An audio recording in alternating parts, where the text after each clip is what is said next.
The Las Vegas resort that's been sitting unfinished on the Las Vegas Strip for more than a decade officially has a grand opening date. A lot of work has been done to get it ready for its grand opening date.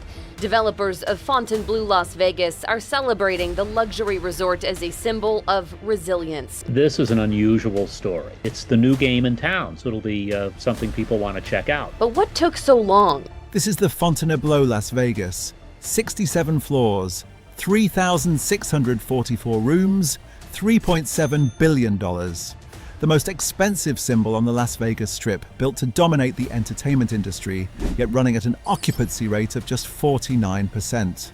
A billion-dollar giant dying in its own emptiness.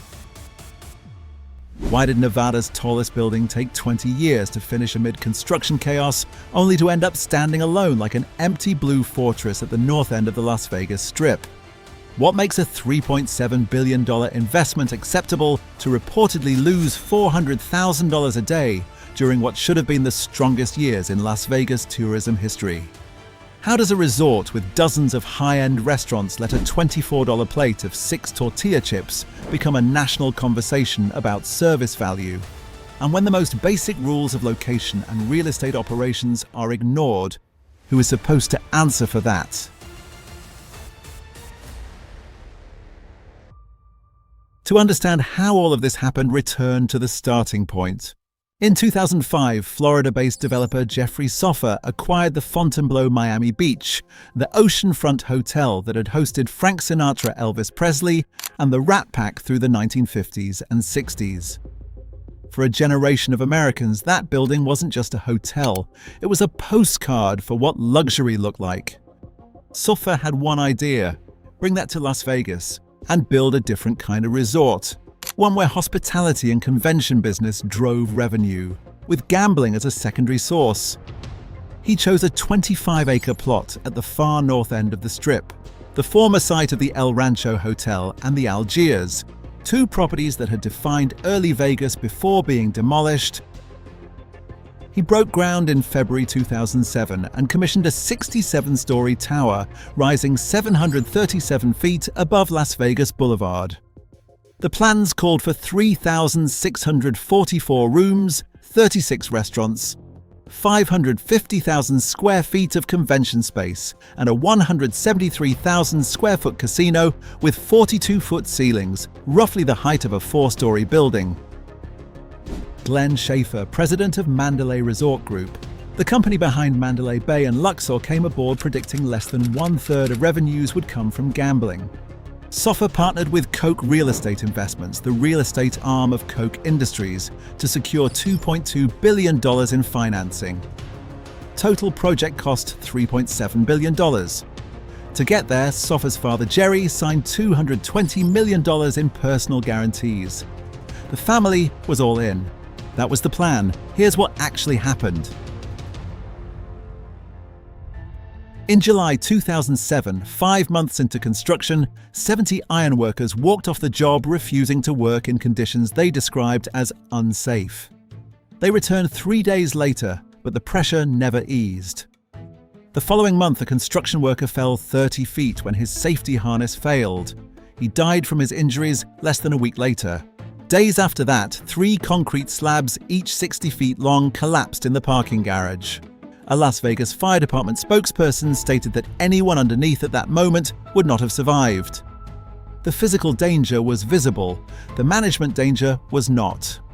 A Las Vegas Sun investigation found that architects and contractors were in open conflict throughout the build, designers falling behind while crews kept building.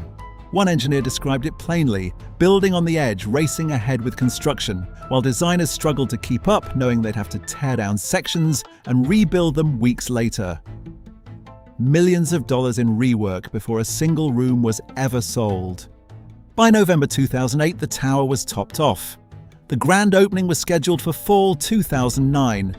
Then the financial crisis hit. Banks pulled their financing. The project filed for bankruptcy and went dark for 14 years. In 2021, Soffer bought it back. A new billboard went up at the site. Miracles still happen. Construction resumed. The tower opened in December 2023. Then the budget numbers came in. The center of the Las Vegas Strip runs from Caesars Palace south to the MGM Grand, a stretch where tourists move between properties without thinking about it. They walk out of one casino, past 3 others, and end up somewhere they never planned to be. That drift is how the Strip makes money. The Fontainebleau sits more than a mile north of that corridor. No pedestrian bridges connect it to the properties below. No monorail stop serves it directly. In summer desert heat that regularly reaches 110 degrees Fahrenheit, that mile is not a walk. It is a commitment most tourists choose not to make. So there really is not too much around. I do like to explore around and see different things. So yes, location for me too is a negative. Their answer was to build a self-contained fortress, 36 restaurants, a full spa, 550,000 square feet of convention space, everything a guest could need without leaving the building. The theory was sound. The execution ran into one problem they could not design around. An empty casino does not feel like a fortress, it feels like a library. The Fontainebleau's casino floor sits beneath 42-foot ceilings, the equivalent of a 4-story building overhead. When the room is full, that scale creates a sense of occasion. When empty, it does the opposite. Every sound carries, every vacant seat is visible.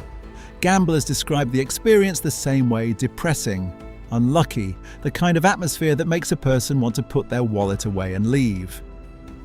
The Las Vegas Strip averages 86% occupancy. The Fontainebleau opened at 49%. That is not a slow start. That is a structural problem. Then the financial picture came into focus. Bleeding $400,000 every day, that was the reported burn rate in the months after opening operational losses before a single dollar of interest on $3.7 billion in construction debt. Industry analysis suggested the property needed roughly $4 million in daily revenue just to break even. The gap did not narrow. Think of it like a contractor who builds a house over budget, takes out a second loan to finish it, then discovers the monthly payments exceed what the rental income will ever cover and keeps borrowing to stay open. By mid-2025, ownership was reportedly seeking approximately $975 million in refinancing to restructure existing debt. Layered on top, reportedly $8,000 a day in intellectual property royalty fees simply to keep the Fontainebleau name on the building. The resort responded the way distressed properties respond. It cut.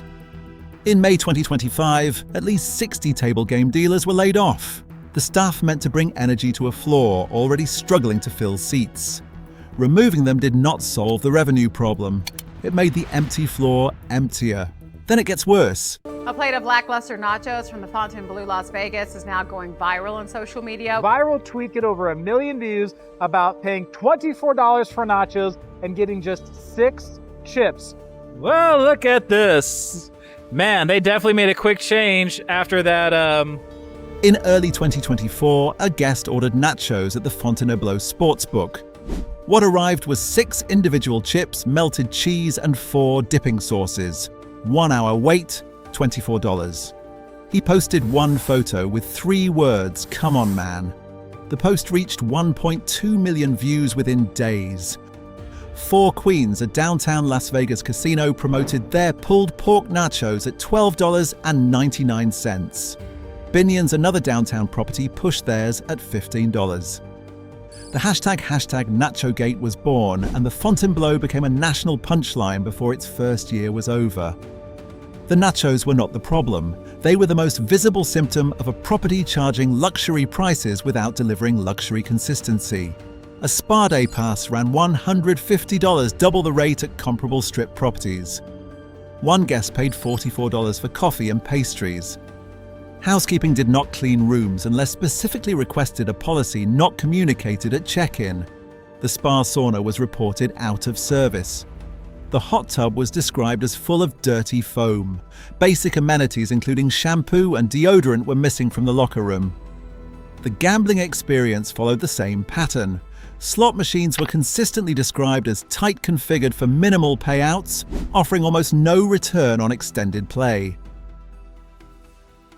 Gamblers with established loyalty status at MGM Resorts International or Wynn Resorts Two of the largest casino operators on the Strip arrived expecting a standard tier match and were turned away.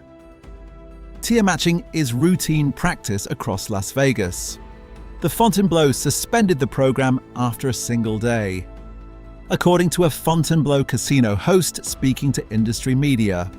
Management ended it because volume was too high relative to player commitment. The logic was backward. A property that needed to build a loyal customer base from zero was turning away the most loyal customers available. And here's the part nobody wants to answer. Two more executives at the newly opened Fontainebleau Las Vegas have left. Within the first month of opening, 4 senior executives were gone. The most telling departure, Colleen Birch, Chief Operating Officer, who had spent 13 years building the Cosmopolitan into one of the most profitable properties on the Strip, resigned in January 2024, weeks after the grand opening. The heads of casino operations, marketing, and revenue management followed. Industry observers described the pace of departures as without precedent for a newly opened property. Jeffrey Soffer brought in Maurice Wooden, a 36-year hospitality veteran and former president of both Wynn Las Vegas and Encore, to stabilize what remained. The problems ran deeper than any single executive could reach, and here is the part that went on record. On May 22, 2025, Wooden appeared before the Nevada Gaming Commission, the state body that licenses every casino in Nevada, to apply for his key executive license. Before questioning began, he told the commission, "AML is one of the most important topics, if not the most important topic we always discuss in our leadership meetings."